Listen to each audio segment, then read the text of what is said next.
Hello, everyone, and welcome to Talk of the Town. I'm joking here with my guest. Thank you for tuning in. I'm Karen Buechs. I'm the host and producer of the show. I've got a great tech guy in the booth, but we're not taking calls tonight. Many of you know what happened during this week. My guest coming on is somebody that I truly admire, and I've admired him for years. We're talking over 25, maybe 30 years.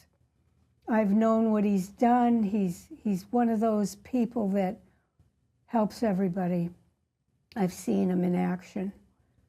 And I got an email this week from one of the candidates telling me that if we talk about him, he's going to sue. Now, we only state the facts here, things that we know, things that are on record, things that can be proven. So I don't think I've broken my integrity over these many years, and I've been doing this 26 years. Plus, I was a town meeting member. I held my integrity there, too. And I had to leave because it was so bad. So tonight, I want you to welcome someone that I admire, and so do hundreds and hundreds of other people. Please welcome Charlie Bletzer. Thank you so much, Karen. It's a real pleasure to be here tonight. I've always enjoyed coming on your show. It's like sitting in my living room and talking. I love you on, Charlie, because you speak from the heart. You know firsthand, like I talk about things firsthand. But you worked in the court systems. How many years, Charlie? 29 years. I was, like the last 27, I was... Thank you, Ben. Sorry about that, Ben. Could you hear him, Ben? Slightly. Okay. I want to repeat the question. Okay. You worked in the court system. Yes. I've been a court officer for the trial court. I'm retired now, but I was for 29 years. The last 27, I was in Plymouth. In the last, 10, 15 years, I was an assistant chief in Plymouth Court. I was in court when you brought in Sean Dotson. Yep. Sad day for Plymouth. Yep. Sad day for Plymouth, and very professional. You didn't break any kind of facial expression. That impressed me. And your eyes didn't dart back and forth. You were just very standing still and watching your ward. And it was sad, but It was. you always handled yourself with grace. And you helped a lot of people in the court system, didn't you, Charlie? You know what, Karen? My father was was my mentor, inspiration. When my father was a practicing lawyer, and he also became the presiding judge in Newton, and he served for 10 and a half years in Newton as the presiding judge. And when he retired, one of the things I'll never forget was how he talked about how he loved the job. And he said, what I loved about the job was I could help people. And we were in the Newton courthouse. The place was packed. A lot of court employees there. All the court employees were there. And he said, I loved helping people. And he said, sometimes it was putting them in jail. To help them. But they needed that help. And he looked out at the folks in the crowd, and he said, all of you court personnel, just remember, you can help people with your job. You can make a difference in somebody's life. And I never forgot that. True. And that was I was three or 4 years as a court officer at that point. At that point. So I try to live my life like that, try to help people. And when you work in a court where you live, you're going to see a lot of people. A lot of people don't like that. A lot of people don't want to work where they live because they don't want to see. And I enjoyed it because we helped a lot of people. And the opioid crisis, families with children or even parents with addiction issues, and they needed help. They were devastated. And just a simple thing like sitting with them and helping them, that was how I helped them. And listening. Yes, and I tried to, that's how I try to live my life.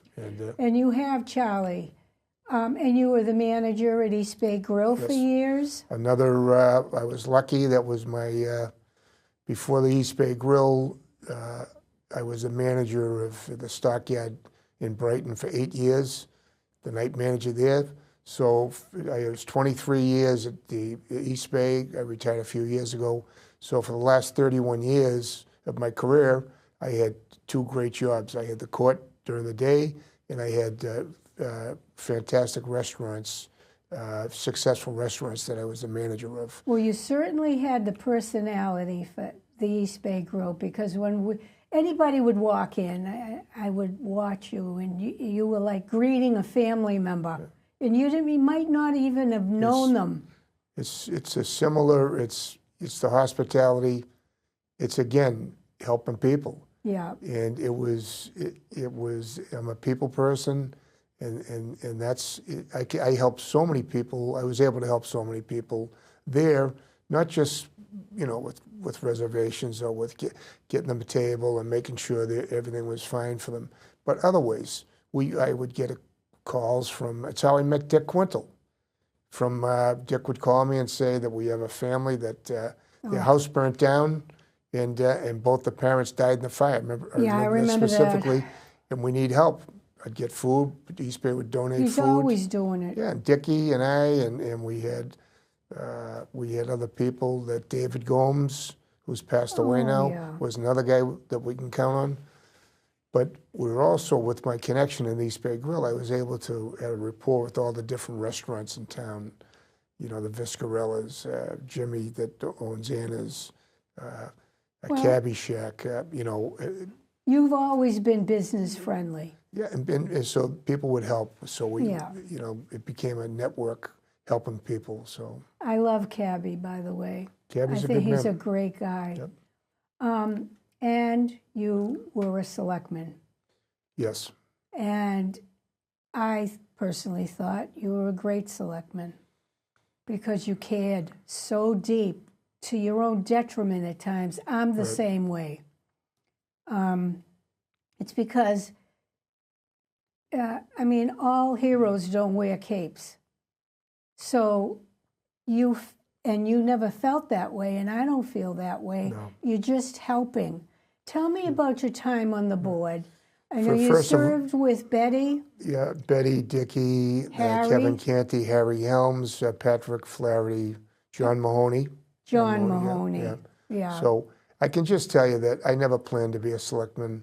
It's not my, it's not my thing being out in front of the public. I was always involved in politics since I was a kid in Brighton. The politics, that was like sport. Yeah. But I was always a supporter, behind the scenes helping. I was a worker. That's what I was. But I was inspired by Dickie Quintals. I'm going to use him because, I'll tell you a story of what really touched me was, the Lobster Hut used to close they still close for like 6 weeks. And there was a blizzard, I think it was in February. Yeah. And I come out of East Bay Grill, it was a Sunday night, and I was driving towards Cabbie Shack to cut around. And there's Dick Quintal in a blizzard, standing out there. And I rolled my window down. And thinking about it now, I'm not even sure. He might have lost the election the year before, so he might not have even been a selectman. But Dick was out there, said, "What the heck are you doing out in a blizzard?" Yeah. And he said, "I'm helping Bert." Bert was the owner at the time before he passed. And he said, "Bert's drains are clogged, and I'm waiting for the DPW to come out to unclog." And I looked at him and I said, and I drove away saying, "Wow, there's a guy that he's there for the people." And that was my inspiration. How about the snowstorm? What was his name? The weather guy. Oh, Jim Cantori. Yeah. Jim Cantori. Yeah, that was. Mary is standing in the parking lot of East Bay Grill. Nothing open, nowhere. People are huddled in their homes. There you are, cooking at East Bay Grill for Cantori and his crew. Well, Cantori was something that they came to us and we let them, come inside the building. Yeah. It was Valentine's Day, and we had a huge night. And when I left, I locked them in, and they said we have another crew coming. That's fine, but I want you guys to stay in here. I had cleaners working, but to make it, I don't want to get long on this, but I came back at 6:30 in the morning to take the cleaners home, and I drove through North Plymouth, and I hit 2 whiteouts in North Plymouth, and it was treacherous. It was bad. I had to pull over twice by Cottage Park. So I came back, and I'm in the building, and it's quite a setup. The Weather Channel. They have a producer, they have a sound man, they have a videographer, and then they have the talent, which was Jim Cantori at the time. So I said, somebody said to me, "How was it out there?" And I said, "It's bad." I said, "It's all plows and police out there. I hit 2 whiteouts. It was really dangerous." So he said to me, "You want to go on?" I said, "What? Go on where?" "We're going on in 10 minutes. I said, "Yeah, I'll go on. What do I have to do? Don't worry about it." So that's how I ended up going out. They mic'd me up. I went out. We all were in shock when we see you there. And we went out, and it was 5 minutes. And Jim Cantori, he was so easy to work with, and we did that fight. It's still on YouTube, Charlie Bletzer Weather Channel. Yeah. And it was unbelievable. I'll never forget that. But because of that, when I came back into the restaurant, first of all, the owner called just before I went out, Paul Barbado. They were down in St. John's. And I said, "I can't talk to you." He goes, "What do you mean you can't talk to me?" I said, I'm going on the Weather Channel in 2 minutes. So anyway, when I come back in, I get a call from a guy from Maine. My brother called me from Minnesota. I mean, a lot of people watched that show. Yeah. So we had 5 minutes, and they kept showing the clip. Yeah. Like the rest of the day. That's how come everybody could see it. That exposure would have cost us millions and so we became known. After that, I got a call. It was in February and March, around St. Patrick's Day. I got a call. They wanted to come back up. I thought somebody was pulling my leg, but they weren't. So they came back, and now they come whenever they are coming up. They call East Bay Grill the Weather Channel Northeast Annex. That's what they call it. Northeast Annex. But it was great exposure, and they're great. They're great people. Yeah. Well, so was East Bay Grill. Yeah, it's like a family. Yeah, I've been lucky. I can just say that I've been lucky. But getting back to the my select board position, so I never planned. It's just not. I even though my wife tells me I have an ego, I never thought I had. I don't think you have an ego. So what made me run was when Sheila resigned. And I'll be honest with you, I was trying to, after that election, trying to keep everybody working together. And I remember having a conversation with her at Town Hall. We got to work together. Yeah. And apparently the first meeting, whether it was over, she didn't become vice chair or chair, whatever it was, she resigned. Yeah. And I was very upset about that, because my thing is that you just got elected for another. She was elected. She had another year in her term. That's what it was, and it's such an honor to serve your town, and it bothered me, and so I knew it was going to be a quick. You only had a short time to get ready for the special election. And I knew, I was able, because of the support that I've gotten in the community, I was able to raise the money to do it. So I ran. And then I had to run again 8 months later, and we won again. But I can tell you that it's public service. Being a select board member. It's not about you. It's not. It's about the residents of Plymouth. It's, and when I lost, not to get ahead, but when I lost this past year to Debbie Iaquinto and Bill Cohen, they beat me. They beat me fair and square. The residents came out, they voted me out. And I went to the meeting the following Tuesday, and I gave a speech under public comment. I thanked both candidates. They ran great campaigns. And I asked them, I told how humble I was to be a selectman and how much I cared about the town of Plymouth. And I asked them, please, get rid of your special interests. Get rid of, I mean, you know, it's not about your personal agenda. It's about you have to vote what's best for the town. In my last year, I had at least 5 controversial votes that I voted. Yeah. And I had to do it. And, you know, I didn't look out at the crowd and see which way the wind was blowing. I voted what I thought was in the best interest of Plymouth. Yeah. Now I know, let's talk about Canty a little bit. You helped Canty get elected. There's another story. So Kevin and I go back in our days at the courthouse. Kevin's a CPCS, Committee for Public Counsel Services. He defends at the courthouse. At different courthouses. Different courthouses. He works in Plymouth County. And Kevin, so Kevin represents indigent folks, and they're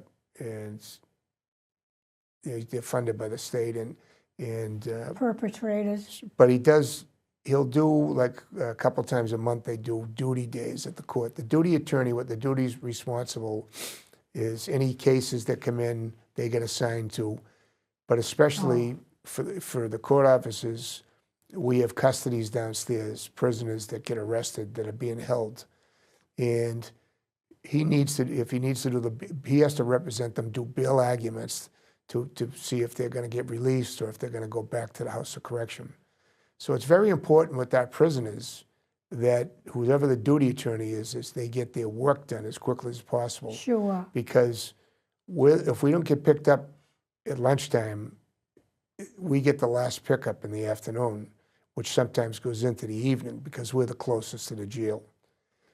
So they have to wait, Charlie. No. So we need to get our prisoners done as quickly as possible. Right. And Kevin's MO, and it's what I didn't like about Kevin, is that I asked him, Kevin, can you get the custodies done? This would be like at 11:30 or 12 o'clock. And Kevin's answer to me would be, I'm here till 4:30, so I'll get them done when I get them done. And, you know, I didn't like it, but that's how he was. He's supposed to be a person who cares about... Supposed to work together, or whatever, but whatever. So that was Kevin's personality. Yeah. And I wasn't going to change him. You know? Arrogant. And I, you know, so to say that we weren't friends there is, you know, I didn't like the way his style. There were other attorneys that would say, who do you get in custody? And they'd do him right away. But that's Kevin's personality. So when Kevin ran an election, he got crushed. He got the first time 300. Yeah. So when he was running the second time, I won 2 elections. Now we needed somebody was running, and it was actually Betty that convinced us to support Kevin. And oh, isn't that funny? Yeah, it's funny. So Kevin, my committee ran Kevin's campaign. I gave him my committee, and we got him. Dickie finished first, Kevin finished second. The reason why he won was a couple of reasons. He lost. He got crushed the year before, or whatever he ran a couple of years before. This year, he had the support of the unions, okay? And he had supported I had a real professional campaign committee. And before I supported him, you know, I interviewed him because, you know, I was kind of leery. But I got to say, in Kevin's... He knows how to talk. The positive things about Kevin was I liked what he was doing on the advisory and finance. You know, how he ran the meetings, how he ran the town meeting. I thought he was very animated. I wasn't used to that side of Kevin. Kevin had a real personality at town meeting. But I never saw that side of him at the courthouse. So I supported him. And I asked him 2 questions. And this is what bothers me to this day. Number one, we worked hard to get a contract for the town workers, the unions, so they're getting fairly compensated. So we don't lose them and have to retain, so we have a retention problem. So we're able to keep our employees because it costs so much to retrain new Right, employees. we would train them and they Would would you support leave. them? Yeah. The answer was yes. Second was, I'm a pro-business selectman. I'm for the business because I've been in business. I know the struggles of being in business. And I said, would you support, will you, oh yeah, I'm pro-business. Great. Well, a man only has his word. That's Okay? right. Both those promises were broken immediately within the first year. Okay, he doesn't support unions, town workers, and he's not pro-business. And I could tell you a couple examples, but I'm only going to tell you one because this show isn't that long. Recently, Cabbie Shack, and I'll tell you about Cabbie Brady, probably one of the most generous, other than Dickie Quintal, he's right there as one of the most generous guys. He's been around for 25 years. He's got a business that we need in Plymouth because it's an entertainment focus. He's got good food. It's a casual concept. And we are a wedding destination town, okay? Which means we have a lot of young folks that come in and a lot of tourists that come in. And they want casual places to go to. And at night, they want entertainment. Yeah. And they do a great job with that. So Cabbie needed to get, he wants to do some improvements on his building. You know, he wants to do some outside things that he wants to get done, some stuff inside, basically maintenance, but it's expensive. So to go to the bank, he needed an extension on his lease. I think he's got about 4 years left. Oh, yeah. So he went before them, and Kevin Canty was adamantly against it. Kevin Canty wanted to take his lease from 8%, and this is fact because we talked about it the year before, and he said the same thing a year before. He wanted to go from 8% to 17%, and I said, Yikes. how do you justify that? Okay? How do you justify that, doing that to somebody that's been the pillar of the community, and he's been around, you know, for 25 years, you know, helping us. And I'm going to tell you, East Bay, Lobster Hut, Cabbie Shack are the anchors. We're the anchors of the waterfront. We got Jay Kimball over there with Woods too. Yeah. Now Anna's is there now, but before in the beginning, Yeah. those were the anchors, and that's why the waterfront is so successful. And I'm going to tell you another thing that Kevin said, and he basically told, I wasn't supposed to know about this, but he made a comment that Cabbie can take his business, tear his business down and take it with him. That's a guy that's supposed to be business friendly. Did he ever give a reason? The reason how he justified the 17%? So the building next door, the old shanty, Oh, I remember. the folks that own that, the tavern, they were going to do they did a renovation, but they were going to do a 2-story with twice the occupancy, and they needed some more land, part of their lease from the town. So with that, their attorney, Steve Trifoletti, a moderator, submitted a lease increase of double what they're paying now, which went to 17%. So he's using, now they never did that. The building, I think, is smaller than what they have there now. So it wasn't a good lease for them. Yeah. It wasn't a good job by, and I'm not questioning Steve, but because of that lease increase, Kevin, knowing nothing about business, because he has no business background, he wants to use that 17% number for everybody. And I'll tell you right now, that's not the way you do things. And but to get back, I mean, you helped him get elected, and then what happened, Charlie? So my payment for that was when he got on the board, Kevin from the first year became all of a sudden like an egomaniac, like he had power. And Kevin was making it known he wants to be the first mayor of Plymouth. Yeah. Okay. Over my dead body. First mayor of Plymouth, which was like outrageous, even saying stuff like that. You know, you're 1 year, but he's an egomaniac. Yeah. Okay, and when David Golden was elected, the Saturday before that was the election day, and we had a conversation. We all went out, and I had said to him, "You're not going to be the chairman." And he looked at me, and he wanted to be chairman. I said, "It's your second year, Dickie Quintal. We want to be chairman, but we want you to remain as vice chairman." He was made vice chairman his first year, so he thought the next step was going to be chairman. Mm-hmm. Well, out of respect for Dickie, we wanted Dickie to have it.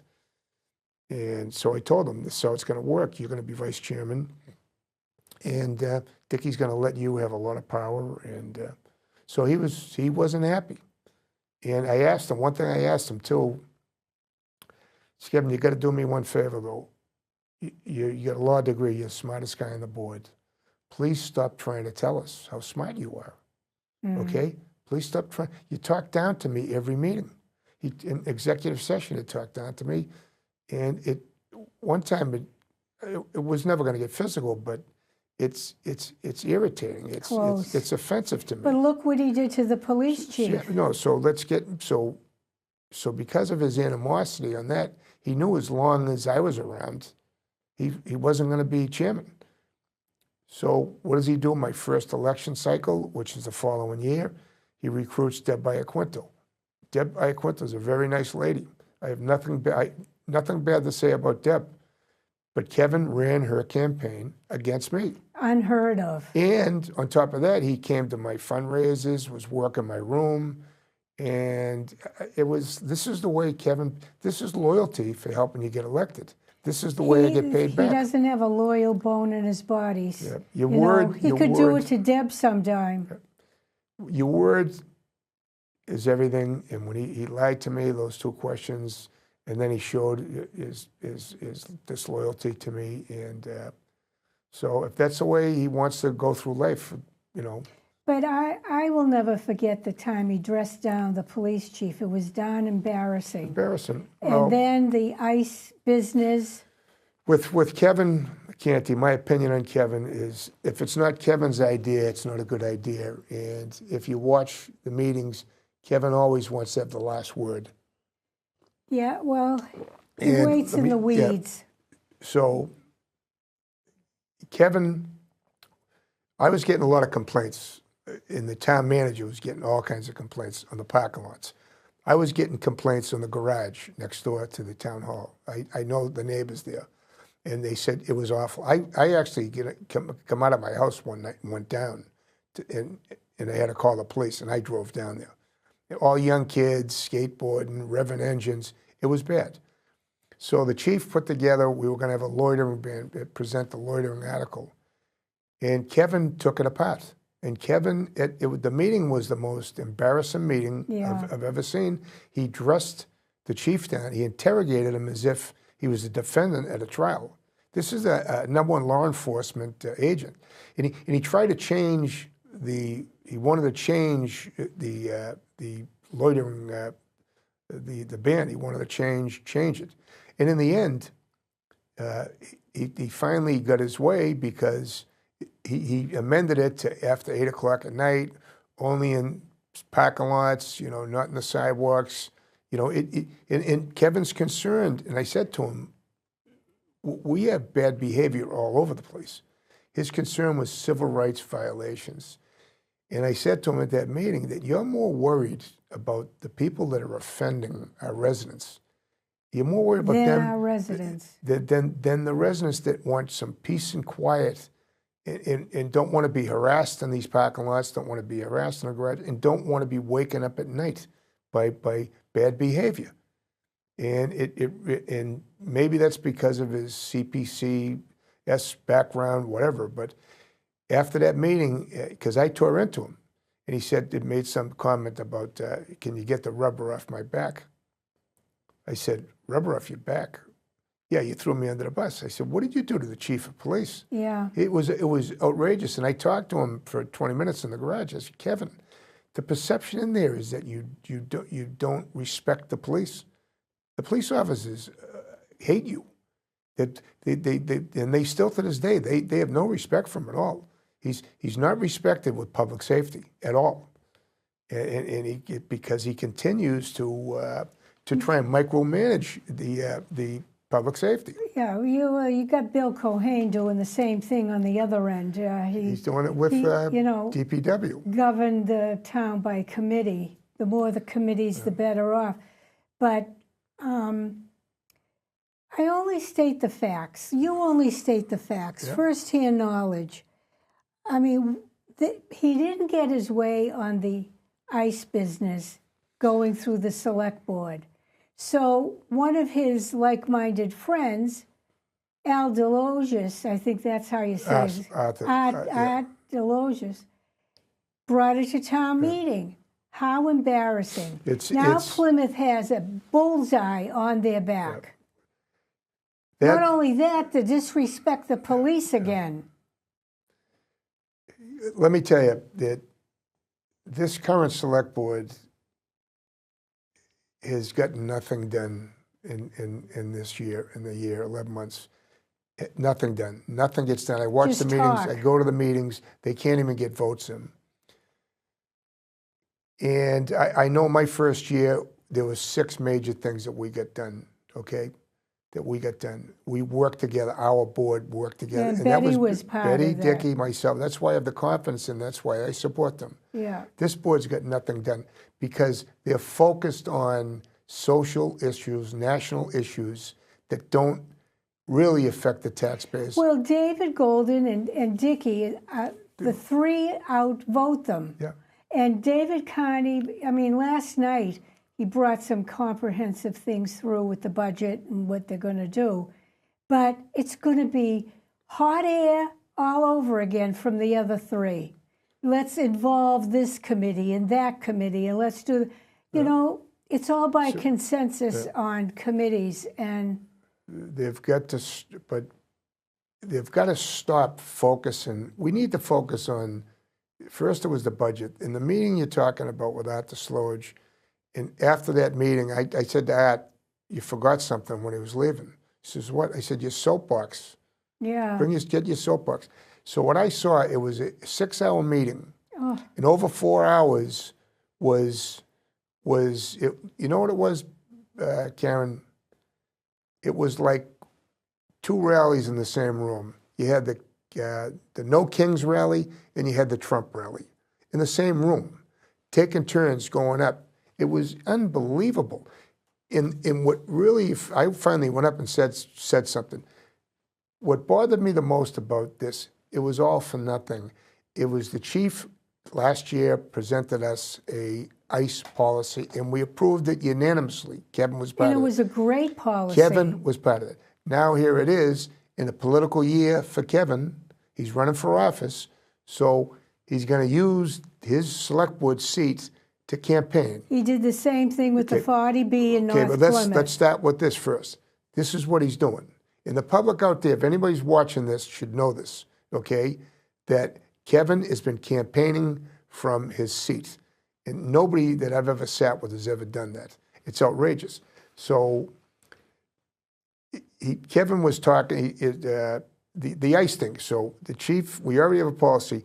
Kevin wants to change some of the words in the policy because it wants it to be Kevin's policy, okay? Because it's not good enough.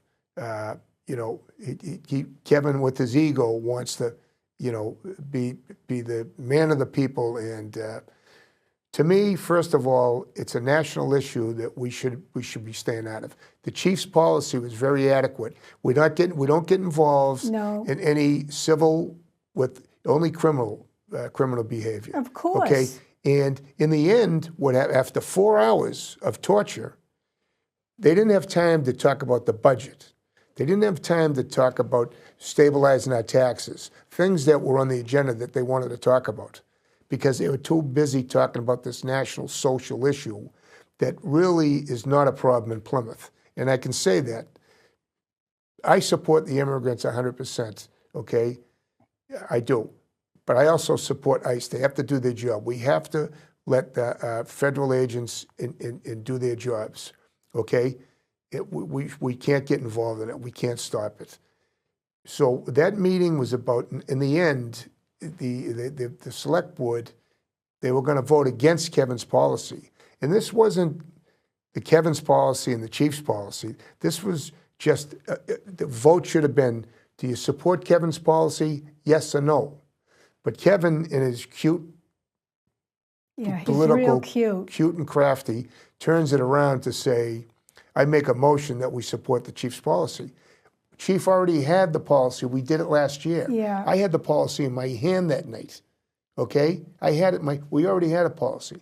So that was 4 hours of nothing. Okay? And that's what happens. Except what it did, Karen, it divided our community. Our community. It's dividing our community, and I don't like that. So now he keeps continued going on with that ICE stuff. You're going to hear, you know what? May 16th, May 17th, you won't hear a word about ICE because the election's over. Okay, you won't hear a word about it.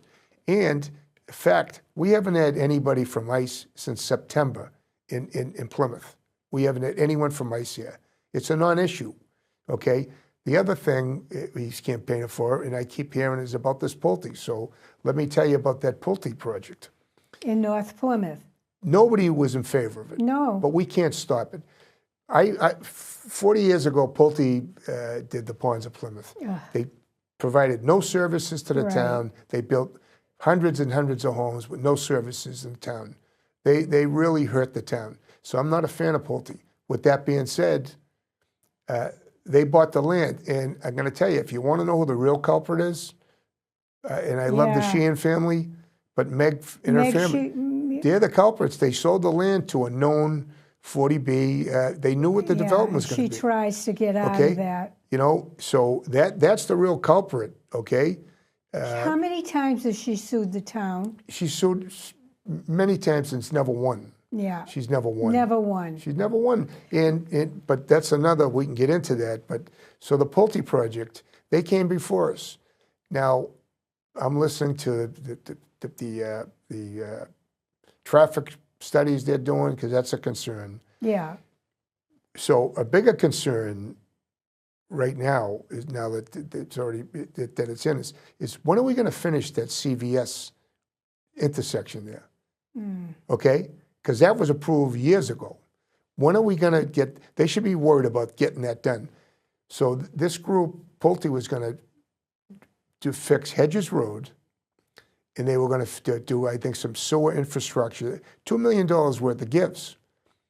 And Kevin, in his wisdom, in his, you know, he's so smart, he attacked him, verbally attacked him. He was playing for the people in the room. Yeah. He's playing for the people in the room and the people of North Plymouth.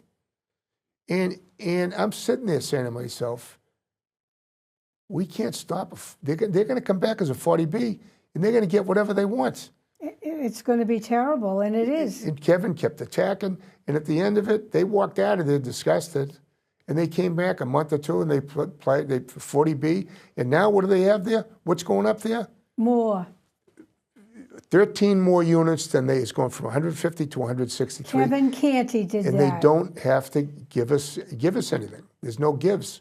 Hopefully they're going to do that, but there isn't. So he cost the town a couple of $1 million. So people have to see that. Yet he continues to bring that Pulte up, that I fought for Pulte. Guess what? You couldn't win. In the zoning board, it's funny because Kevin wants to change all these buster and laws. And when it was brought up, when Buster Main brought up at the ZBA that Kevin, you're a lawyer, you should know that if we don't approve this, we're going to all get individually sued. And he said, and the town's going to get sued. And Kevin, in his cute political way, said, I'm a criminal lawyer, not a civil lawyer. Well, guess what? He was a civil lawyer. Every meeting we had, something come up. He would talk about the laws and the this and that, and so he's sneaky. People don't understand. I call it crafty. That's what I'm calling it. Crafty. Yeah. Well, and because he's getting away with it. He's snookered a lot of people, and I think it's only because they're Democrats because he's a Democrat. But what Canty really is a socialist. He's got the right. He's got Bill Cohen right there with him, and Bill Cohen is just like the coach said. He is what we thought he'd be. Yeah. For a couple of months, he was playing nice. He actually voted to remove Kevin. And by the way, there's another thing against Kevin Canty. Unprecedented that the chairman of our select board got removed. First time ever in the history of our town. Okay, people should take note of that. There's a reason. Because of what I'm talking about, his arrogance, his ego. I wish David would come out and tell people. His arrogance, his ego, he talks down to people. He does that all the time. And it's even worse in executive session. Okay? He's a smart guy. I never doubt that. But street smarts, common sense, I'm not sure how much he has of that. But and real, true compassion, he doesn't have it. He has all the fluff. Yeah. It's not compassion. Yeah, he's for the criminal, not for the poor person that is dead or if he wants to be drugs. If he wants to campaign on social issues, we have social issues right in our hometown right here that are close. That things like homelessness.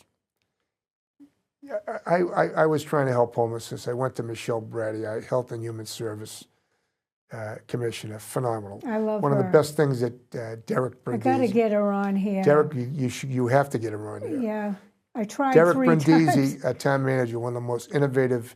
He started that love commission. him. He started that commission, and Michelle is just all the energy that she had on the at the Cal, she brought to Health and Human Services. And so I asked her about, and she introduced me to Father Bill's. Father Bill. And I went and I met with him. I ended up going to, they talked about they want to build something in Plymouth. This is a few years ago. And I went up, I visited the brand new facility last year in Quincy. And I saw that I was there for the groundbreaking, for the ribbon cutting for the Brockton facility. And I'm excited about them coming to Plymouth. They already have purchased land, and they're going to do it. It's for the homeless. It's for homeless to get them. It's off the street, a place they can stay. They can eat their meals Medical. there. But they have a place to stay and store their belongings. They can take showers, and they can get medical, and they can also wash their clothes. So they can walk around our town with looking like regular people with dignity and respect. And there'll be job training there, and hopefully some substance abuse. Well, what's stopping it? No, they're coming. They're coming. So now that's a good thing to focus on. That's something. Okay, that's first thing they can focus on. There's also, we got a Veterans Service Center, which is a couple of years ago. I was the only selectman, I think, at the groundbreaking for that. The ribbon cutting for that, excuse me. And the Volunteers of America are running that. It costs the town nothing. It's right next to where Citizens Bank is. Oh, yeah. I refer people to anybody that's a veteran that needs something. They take care of their health care. They help them find a place to live. Any needs they have, work. Is that Chris Hart's? Nope. No. No. That's, I forget the president's name. I'm sorry. I don't know. It's a great group. You go in there, and they'll give you a tour. They'll show you what they do for the veterans. There's an area like this where there's a big screen TV. They can just hang in there and talk. There's a room they can go and do job searches. It's a great resource. Okay, our Cal Center for Active Living. Go up there and see what the seniors face every day. See what they do up there. It's amazing. I was up there Friday. I got my taxes done up there. Free. I go there Friday and help with the prep on Meals on Wheels and spend a couple hours there. And I always go through the place after, say, hey, I see pottery, I see Zumba. The place at 9 o'clock is packed. Yeah. That's something. It's one of the best votes I took at town meeting. Yeah. Yeah. So those are social issues that we can talk about. And the last one is something that is dear to my heart, working for the courts and seeing it firsthand, is our substance abuse, opioid crisis. that we have in Plymouth. We have the resource center in the center of town right there that does wonders helping people. Okay, same thing, job search, helping them find housing. We have High Point down the street, that and that's very important. They always looking for funding, looking for volunteers. So there's another social issue that affects residents of Plymouth. Okay, Yeah. so Doesn't divide us. I wish we could concentrate on stuff like that, and as well as concentrate. The select board are not legislators. The legislative body is town meeting. We're not making laws. We're not. I believe a good selectman helps the people. Yeah. And to be a good selectman, you have to know the people. Yeah. You have to know, and that's why I support Dickie and Betty, Yeah. because they know the people. They get phone calls all the time. I get Yeah, even now. to this day, I yeah. get phone calls, and I'm going to tell you this, and I'm not trying to beat Kevin up, but I don't think Kevin's good for Plymouth. But I can tell you, somebody called me. They had a problem in their driveway that the DPW was going to fix, and they needed somebody to. So I was going to call. I called Bill Coyle. I said, "So where do you live?" I know this person, but I didn't know where she lived, and she says, "I live." I won't say what house, but near Kevin Canty. Oh. I said, "Why don't you call Kevin?" Ah. She doesn't, for whatever reason, she didn't feel comfortable calling Kevin. Yeah. I'll leave it at that. Okay? So what does that tell you? You have to. He has all the little girls calling him. I'm not. Yeah. I just am saying that you need to know your residents. You need to get into the neighborhoods.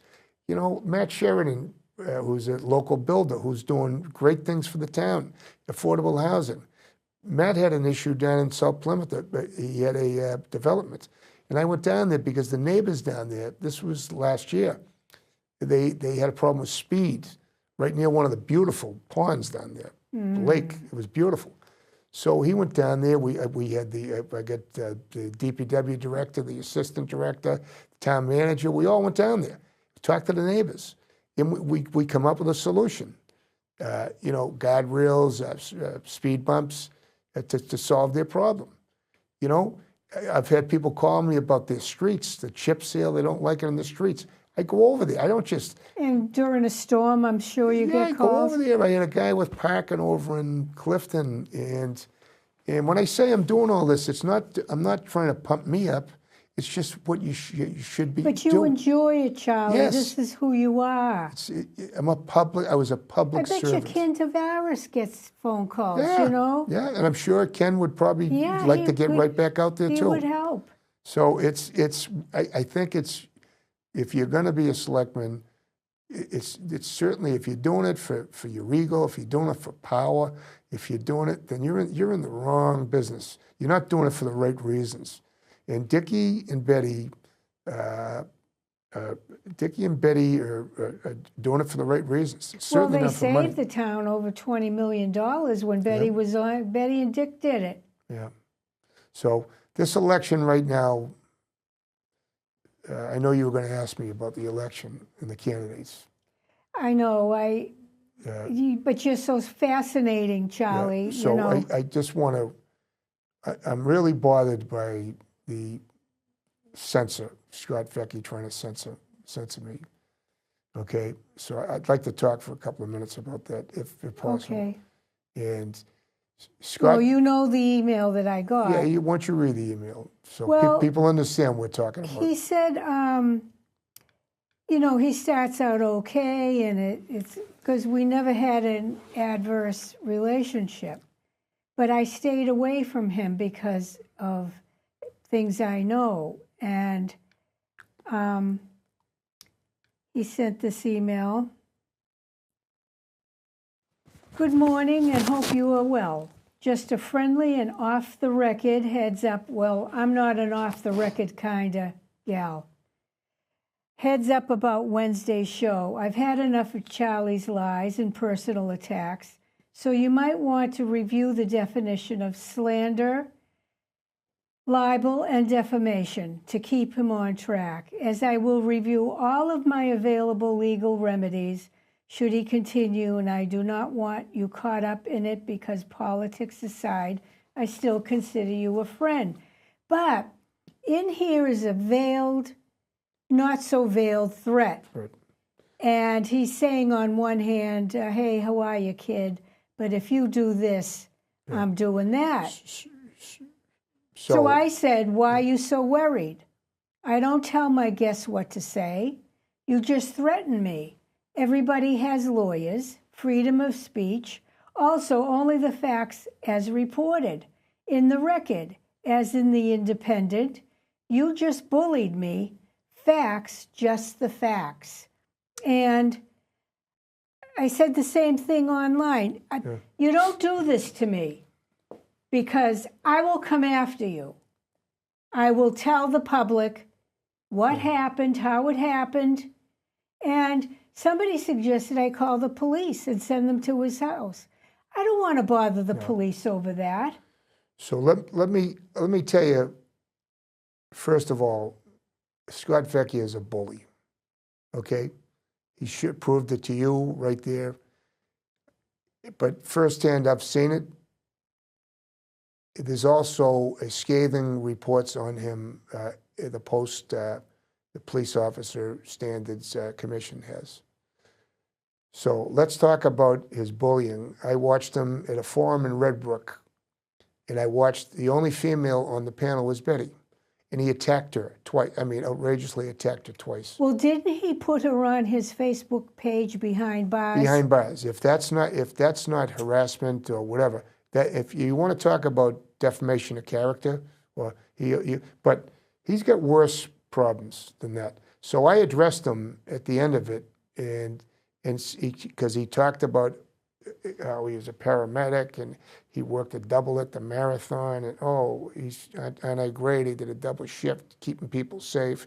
And by the way, yesterday, this is as he's walking in 15 minutes late for the forum, saying that, I did a race, a walk yesterday for the helping the veterans, 26.2 miles.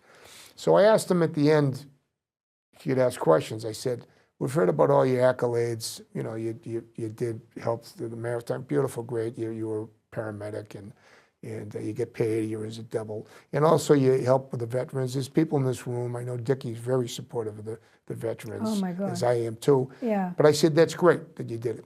Let's hear about your record as a police officer in Plymouth. Talk about the 30-plus complaints. And don't deny it because there's a record of it. It's been reported, and so he didn't like that. Of course not. And I told him, as far as I'm concerned, he's a disgraced police officer that shouldn't even be allowed to run for office. That's my feeling on that. But that's my opinion, and I can have that opinion. So if that's where this is coming from, the lies, and they're not lies. Everything I said was absolutely true. And wasn't it reported in the Independent? Yes, it's in the Independent, and there's for anybody out there, go on. There's a site out there that if you're looking for Scott's website, you might go on this one by mistake, because I have. And it says Scott Vecchi, FOR Selectman, Plymouth Selectman, not 4. He uses the number 4 because apparently somebody must have bought that other site. Oh, yeah. Scott Vecchi, FOR Plymouth Selectman. And on that, read it, and you'll see the whole history of his complaints, his excessive complaints. Okay, there's a record of that. So, and if he wants to talk about laws, let's talk about extortion.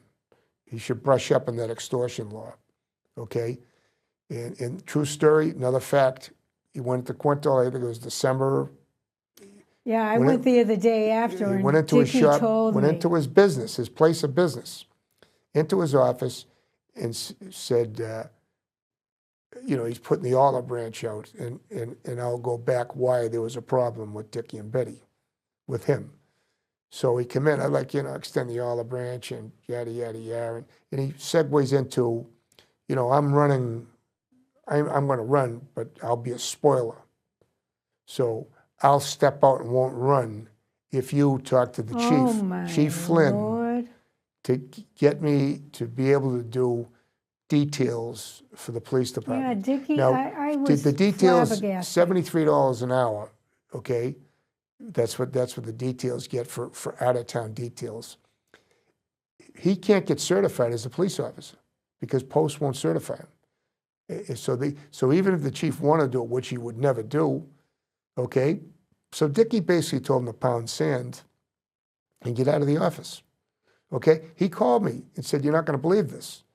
And I said, "Dick, go to the Plymouth PD and take out a complaint. That to me is extortion, or at least get it on the record, because this guy is such a vindictive person."